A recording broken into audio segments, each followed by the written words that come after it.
حضرت علی فرماتے ہیں کہ دریا بہ رہا ہو، دریا، اس دریا میں اگر ایک قطرہ شراب کا گر جائے پھر وہ دریا خشک ہو جائے، پھر اس دریا کی سطح پر یعنی نیچے گھاس اگائے، اور اگر میرا گھوڑا وہ گھاس کھا لے تو میں اس گھوڑے کی سواری کرنا پسند نہیں کرتا۔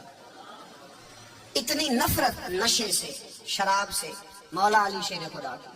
اور ہم نے حضرت علی رضی اللہ تعالیٰ عنہ ان لوگوں کے حوالے کر دیے معاذ اللہ جو بیچارے 6 مہینے غسل نہیں کرتے، جن کو وضو کا پتہ نہیں۔ میں کہتا ہوں ان لوگوں کے لیے سزا ہونی چاہیے۔ میں اس ہزاروں کے اجتماع میں یہ کہتا ہوں کہ ان لوگوں پر پابندی ہونی چاہیے۔